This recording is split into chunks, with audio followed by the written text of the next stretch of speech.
Hello there, everyone. Today, I am so excited to share a new type of episode with you. I'm interviewing course creators who are in the trenches with you to find out what they've learned along the way.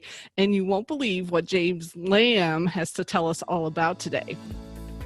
Welcome to the Course Creators HQ podcast, helping you navigate the latest techniques for creating and marketing online courses. And now, here is your host, Julie Hood.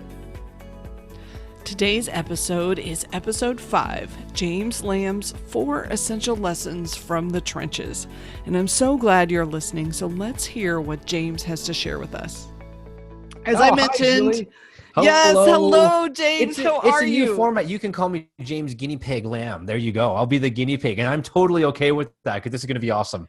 Well, I so appreciate you doing this with me. I think this is going to be fantastic for the listeners, and I love chatting with you. We always have such a good time, so thank you for doing this. Well, this is your zone of genius, right? This is what you do, Julie. So the fact that you think it's a better format, I bet it totally is. So let's get to it, but I'm excited about it. Let's try it. All right. And so I know you have been at it for a long time. You've been in marketing for over 15 years, so you've definitely been in the trenches.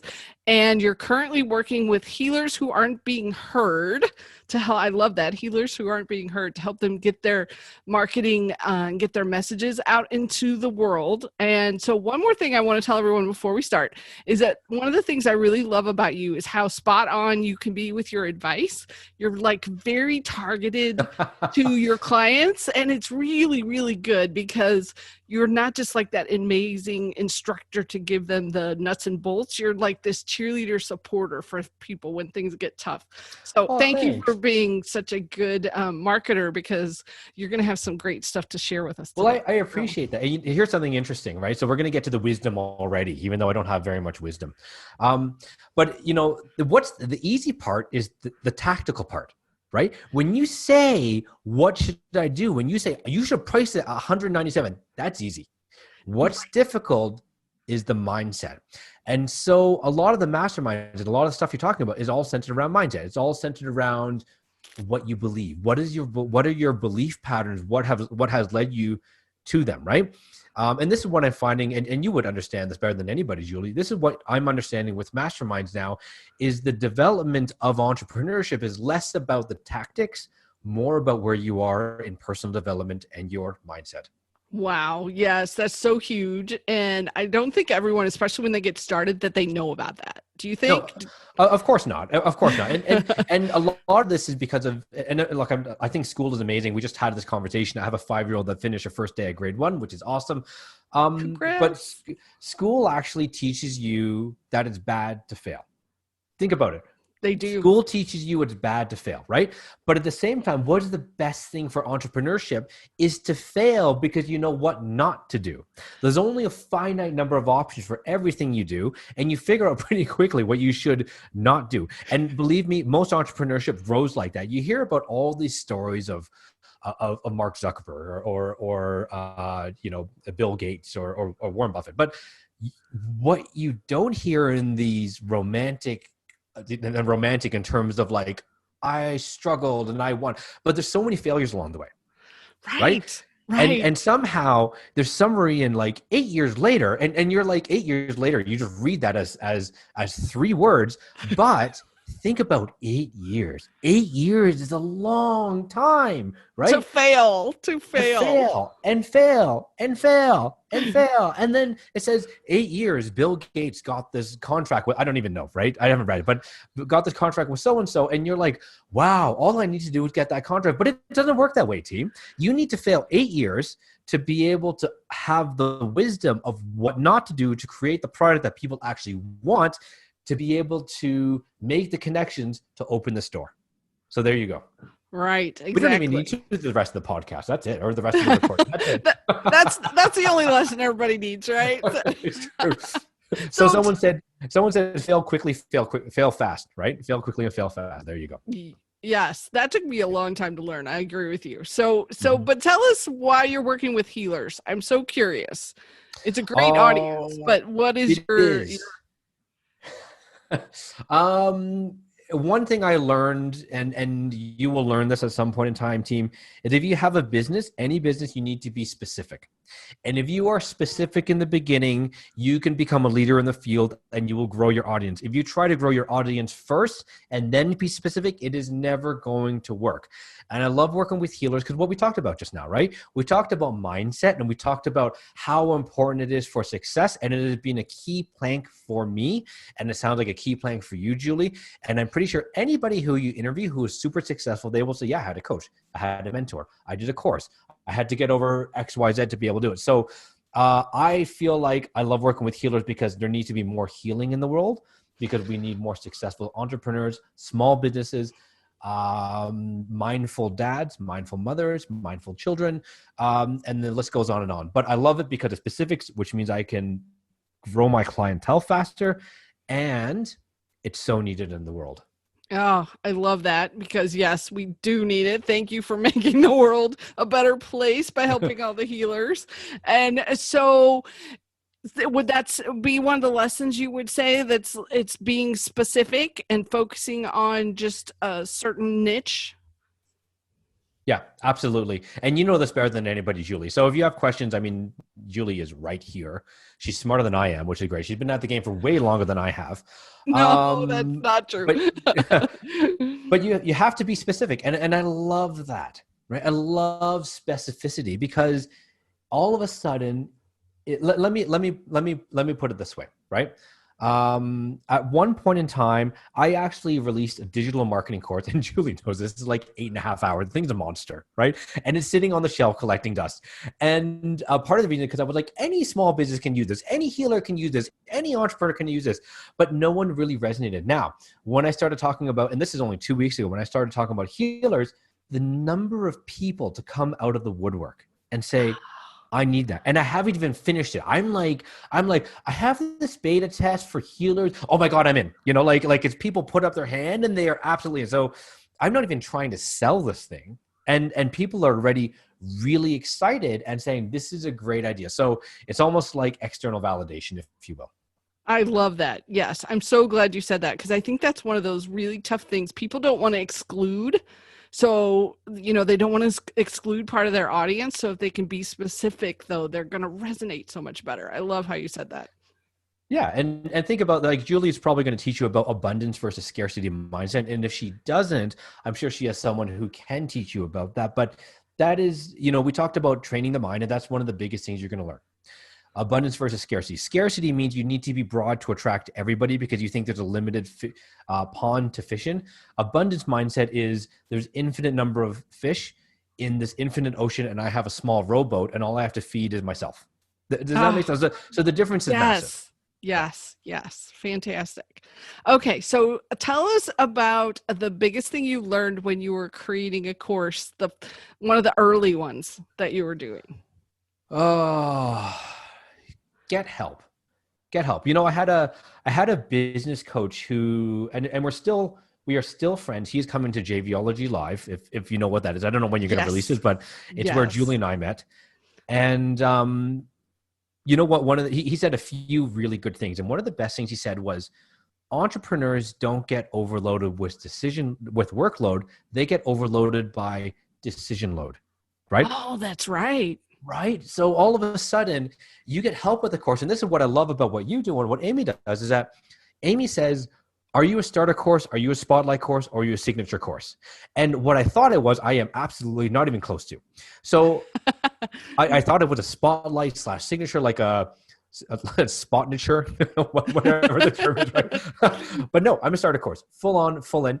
And that allows me to price it accordingly. That also allows me to get rid of the imposter syndrome, right? Because all of a sudden, because I got help, I don't have to be like, I need to show all my chops here and I need to show people how much knowledge I have and change the world. No. Because it's a starter course, you back up and you say, I just need to get people on the path.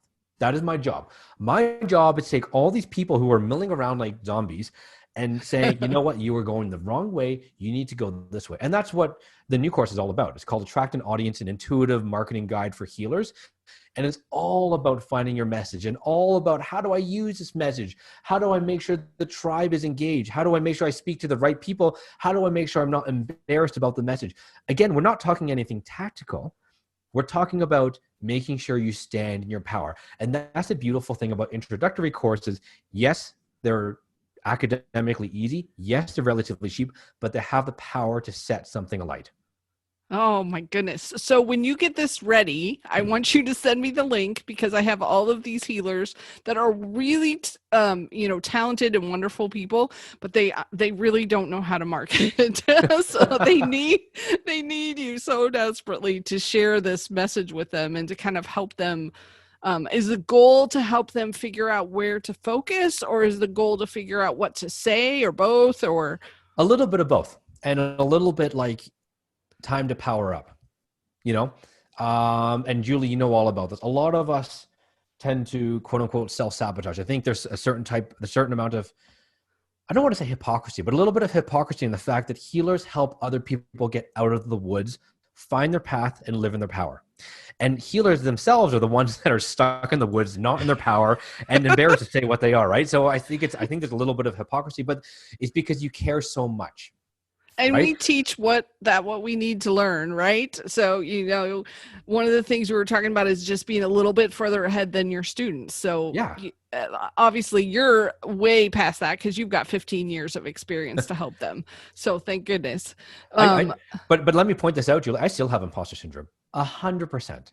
Don't you think almost everyone does? Of course, except maybe Amy Porterfield, and even she, I bet she would say she does too. To be honest, yeah, right? Yeah, at least sometimes, like when she's doing something new, maybe I don't know, maybe she's pretty good. Yeah. But this is we talked about a little bit about the learnings from this course, and this is sort of the last one. I'm going to lead you to this anyways, Julie. Great.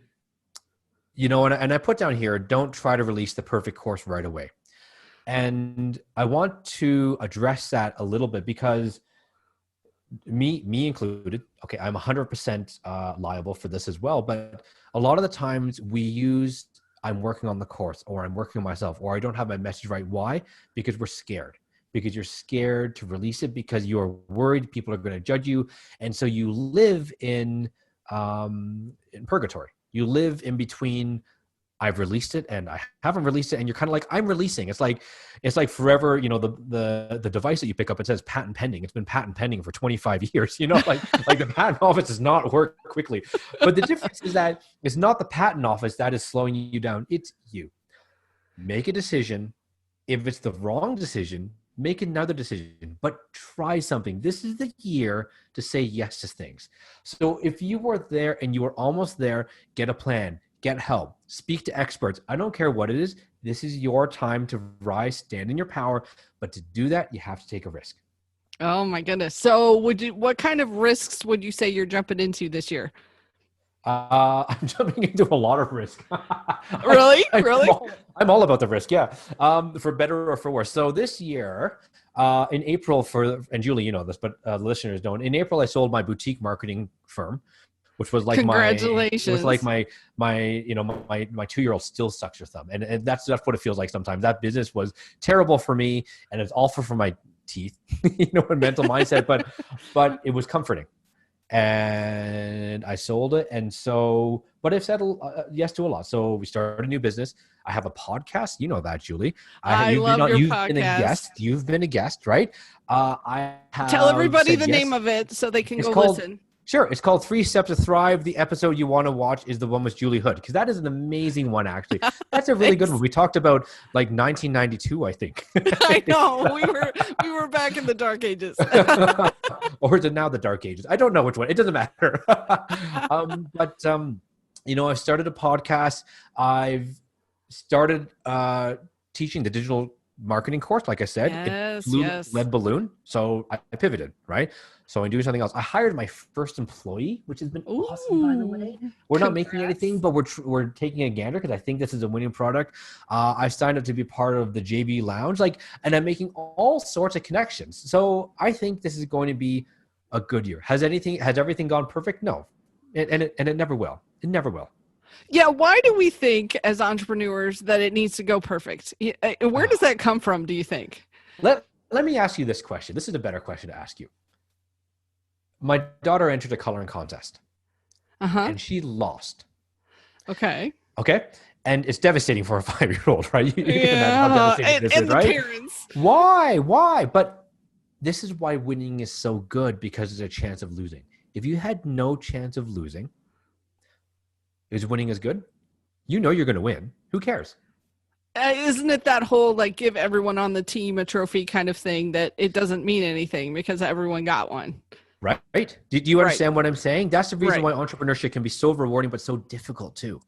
Because you try and you try and you fail and you fail. And we're going back in circles because we talked about this in the beginning, but it's so important because the minute things get difficult, that's when people pull the plug. When it's the moment when you need to push on through.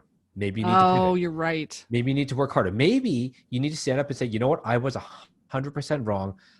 And Julie, even you and I'll give you an example. You and I, we haven't had always the smoothest sailing relationship, and that's okay, right? It's okay because I said, you know what, Julie, I'm super embarrassed about this. I'm so sorry. And you were like, no, I'm sorry to bring it up. And I'm like, no, I'm sorry. Like, it was super Canadian, right? We were apologizing. But now look at the relationship, right? The relationship is stronger because of that honesty and that vulnerability. So that's okay. Right. I love that. I love how you can take maybe a negative, like the losing or having a difficult relationship, and it actually can be a positive for your business and can make things blossom and come out of that experience. So I want to make sure that we kind of pull together all these lessons for the audience. So the first one we were talking about was the failing fast, right? We want to make sure that we definitely. I think that was a bonus lesson, actually. Yes. I'll read them back to you if that's helpful. But I think that was a bonus lesson. So the bonus lesson is fail fast, fail quickly. Yes. The next one is be specific. Okay. So be specific in everything, right? Your brand and your course. Get help, for God's sakes, get help. If that's a form of employee, if that's a form of mentor, if that's in a form of, I don't care what it is, get help.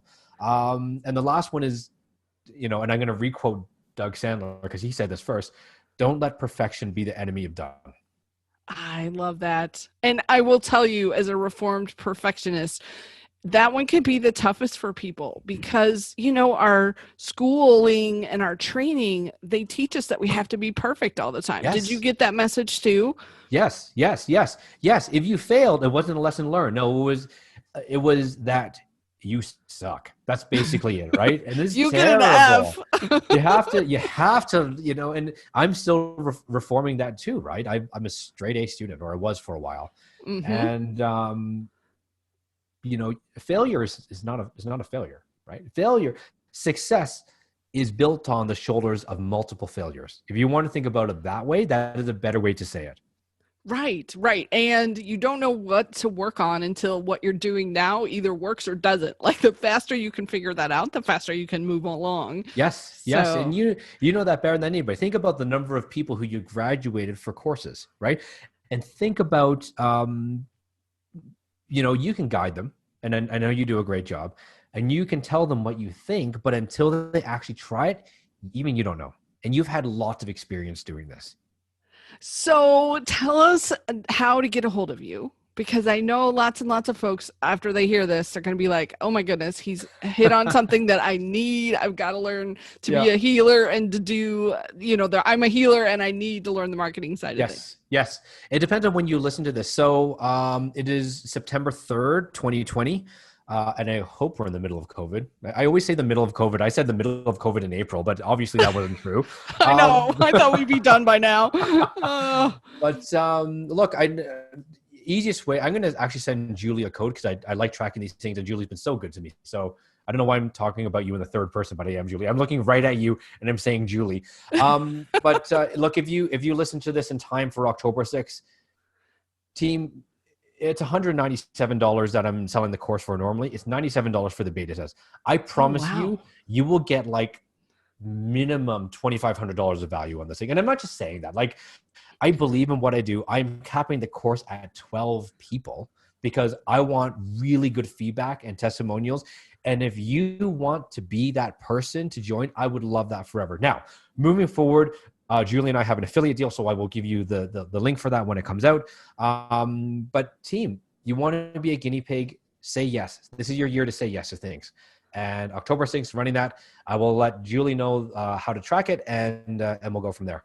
Fantastic. And please send me the link, because I want to tell everyone, I have been in some of your masterminds and seen kind of how you address your students and work with them. And like I said at the beginning, one of the things I love about what you do is you're very, very specific to the person that you're talking to. So it's not like general marketing advice.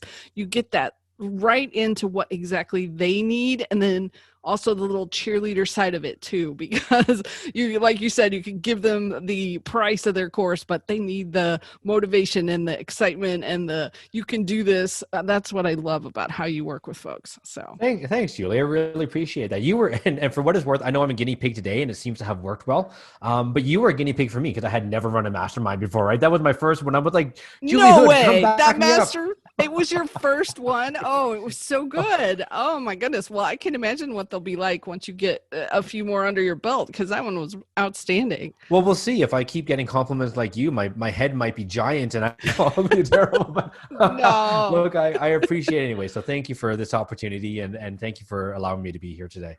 Yes, thank you so much. Thanks for sharing all the lessons with everyone. I know they will pull a lot from that, and have a great time on the 6th. And congrats for having a first grader on her first day. I'm so excited for you. First full day. You know what's interesting? Sorry, side note is here's a way to show some personality is your mask. Yes. Right? So it's really interesting. Like the social dynamic of polka dots versus stripes. Cat versus dog, like all these things that you have no clue about, that we never grew up with, is right literally in front of your face. Right. Oh my goodness. So what did she have today? What kind of mask? She has, she's kind of an old soul, I have to tell you. So she has this, like, lace sounds terrible, but it's lace and it's 3D, but it's beautifully done. And like, I love it. Her friend had a dog. So obviously we're going to get like nose and like the whiskers and the dog mouth next, right? Oh, right. Yeah, I think it's really cool. And it's just nice for her to be around people. So there you go. Right. And a way to share her personality in a whole new way. So yeah, it's almost like I'm wearing this with pride, right? And Lord knows we have enough problems, in my opinion anyways, to get the kid to go to school confidently. And that's something that we're working with her on. But if this helps, then that's awesome too. I love it. Well, enjoy the first night. And thank you so much for being on the show. I really appreciate it, James.